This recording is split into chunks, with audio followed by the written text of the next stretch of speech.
Assalamualaikum warahmatullahi wabarakatuh. Perkenalkan, nama saya Intan Maharani, NIM 20086043, Prodi Pendidikan Jasmani Kesehatan dan Rekreasi, mata kuliah Senam, Fakultas Ilmu Keolahragaan, Universitas Negeri Padang.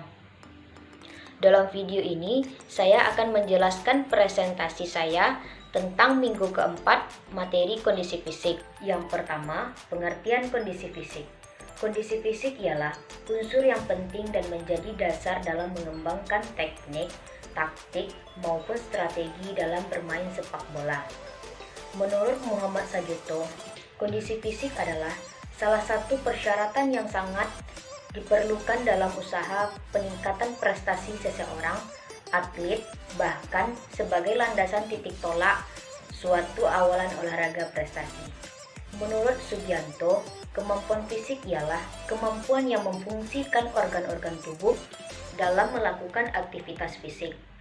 Menurut Muhammad Sajuto, kondisi fisik ialah suatu kemampuan utuh dari komponen-komponen yang tidak dapat dipisahkan begitu saja, baik peningkatan maupun pemeliharaan.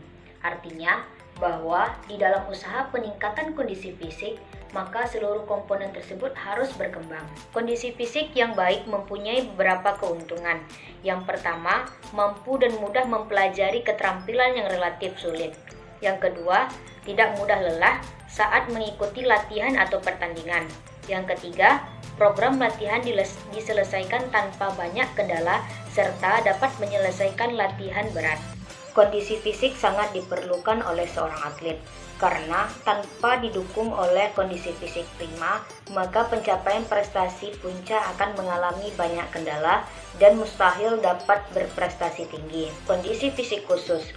Daya ledak adalah salah satu dari komponen biomotorik yang penting dalam kegiatan olahraga, karena daya ledak akan menentukan seberapa keras orang dapat memukul, seberapa jauh orang dapat melempar, seberapa cepat berlari, dan lain sebagainya. Daya ledak otot sangat dipengaruhi oleh volume otot. Daya ledak otot terjadi karena segmen otot, sendi, dan susunan syaraf pusat. Daya ledak otot lengan dapat diperoleh berdasarkan kerja kelompok serat otot untuk menahan beban yang diangkatnya. Pada daya ledak terdapat dua komponen yang bekerja secara bersamaan, yaitu kekuatan dan kecepatan, sehingga otot yang bekerja mampu menampilkan gerakan yang kuat dan cepat. Menurut Sajuto, daya ledak otot adalah kemampuan komponen fisik, kekuatan, dan kecepatan yang bekerja dalam waktu bersamaan. Jadi, kalau hanya kekuatan saja yang dimilikinya tanpa kecepatan, maka daya ledak otot tersebut tidak akan dapat tercapai dengan baik. A. Daya ledak otot lengan. Daya ledak otot lengan adalah kemampuan otot lengan untuk mengatasi beban atau tahanan dengan kecepatan kontraksi yang sangat tinggi. Daya ledak otot lengan merupakan gabungan dari dua kemampuan, yaitu daya ledak atau strength dan kecepatan atau speed, di mana daya ledak dan kecepatan dikerahkan maksimum dalam waktu yang sangat relatif cepat dan singkat. Otot lengan adalah otot kerangka bagian atas. Otot kerangka melakukan kontraksi hanya apabila mendapatkan rangsangan. Rangsangan diterima oleh syaraf eferen, kemudian dilanjutkan ke syaraf pusat atau otak. Syaraf eferen memicu atau memerintahkan otot untuk bergerak atau bekerja sesuai terjemahan pesan yang diterimanya. Secara bebas dapat dilakukan bahwa daya ledak otot lengan adalah kemampuan sekelompok serabut-serabut otot lengan dalam melakukan aktivitas yang kuat dan waktu yang relatif cepat. B. Daya ledak otot tungkai. Daya ledak otot tungkai ialah kemampuan otot untuk mengatasi beban atau tahanan dengan kecepatan kontraksi yang sangat tinggi. Elemen kondisi fisik ini merupakan produk dari kemampuan kekuatan dan kecepatan. Tungkai terdiri dari tungkai atas, yaitu pangkal paha sampai lutut, dan tungkai bawah, yaitu lutut sampai kaki. Otot tungkai atas mempunyai selaput pembungkus yang sangat kuat dan disebut fascia lata yang dibagi atas 3 golongan. Yang pertama, otot abduktor, yang kedua, musculus extensor, yang ketiga, otot flexor femoris. Otot tungkai bawah.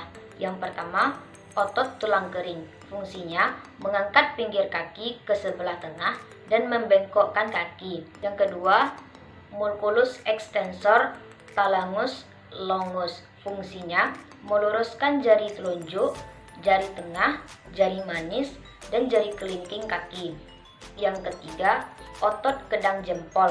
Fungsinya meluruskan ibu jari kaki. Yang keempat, urat Achilles. Fungsinya meluruskan kaki, sendi tumit, dan membengkokkan tungkai bawah lutut. Yang kelima, otot ketul jari. Fungsinya membengkokkan jari dan menggerakkan kaki ke dalam.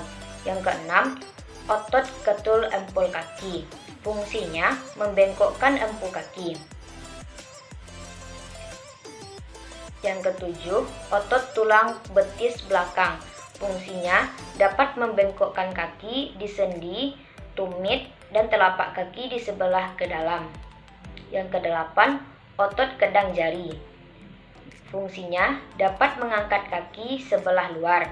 Yang kesembilan, otot-otot yang lain antara lain otot ketul, otot telapak di telapak kaki, dan pronasi. Sekian presentasi dari saya. Jika ada kesalahan, saya mohon maaf. Wabillahi taufiq wal hidayah. Wassalamualaikum warahmatullahi wabarakatuh.